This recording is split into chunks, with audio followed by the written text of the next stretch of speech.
evening, everybody. And I would like to thank both Bhagya and Bala for inviting me to be part of this IC. So the topic is nuances of using steroid along with Toxoplasma uveitis. As you all know, Toxoplasma uveitis is probably the most common definite cause of infectious uveitis that you will see it, and that is true in almost any part of the world. And mostly it takes the form of a posterior uveitis or a panuveitis.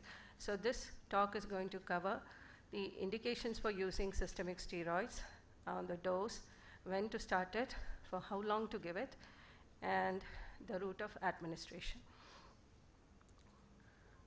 So if you look at any standard textbook of uveitis, if you look up the treatment of Toxoplasma uveitis, they talk about triple therapy and quadruple therapy. And as you can see here, in both cases, steroids are included along with the anti-infective agent. So this might lead you to think that in all cases you need to use steroids, and which brings us to the next slide.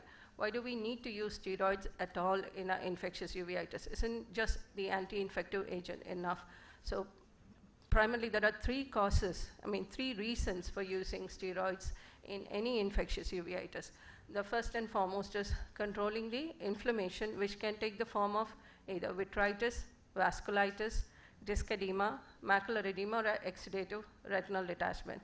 So adding steroids helps you in faster visual recovery and limiting the collateral damage and reducing the risk of complications. The other reason where you might want to use steroid is when the infective focus is situated in an anatomical area which is very critical to the vision, like in the papillomacular bundle near the fovea or close to the disc. So it again reduces the scarring and reduces the visual morbidity. The third reason is reducing or treating the risk of paradoxical reactions, which has not been reported in Toxoplasma so far, but is very relevant in the treatment of tuberculosis as well as syphilis. So with that in background, let's look at a few cases. So this is a young girl who has come with reduced vision. You can see there's a significant vitreous haze looking at the posterior pole. And you can see this very active yellow focus of retinochoroiditis giving the appearance of a headlight in a fog.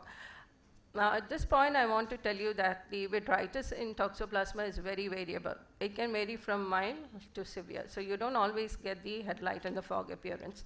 But this is a definite indication for adding systemic steroids. And this is the same eye. You can see that the vitritis is clearing. The lesion is reducing in size after anti-infective therapy along with steroids. This is yet another patient. You can see the scar here. You can see the actually resolving retinochoroiditis. What you can also see is the extensive vascular sheathing associated with. So it's not uncommon for Toxoplasma to produce exuberant periphlebitis, and this is particularly so in young patients. So in these cases also, you will need to add steroids. Now, look at this case. I was telling you that the vitritis in Toxo is very variable. So here the media is fairly clear. You can see this single focus of retinitis, which is affecting the papillomacular bundle and encroaching onto the fovea. You can also see the classic Kyle-Reese sign. So that the Kyle-Reese sign is not actually a vasculitis. If you do an FFA, you know those vessels are not going to leak. But in this case, again, you would like to add steroid to reduce the scarring.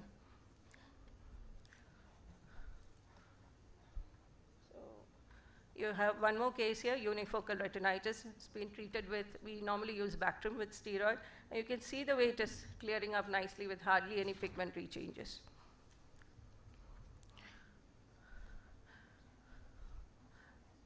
This patient actually came for cataract surgery. You can see the scar here, and this lesion is actually located in the nasal periphery. And this lesion is actually in the resolving stage. You can see the edges are scarring and the center is still active. There's not much of vitritis here. The haze is mostly due to cataract. So in this case, you might decide, not to use steroids, you might just use the anti-infective agent. So when do you start the steroids?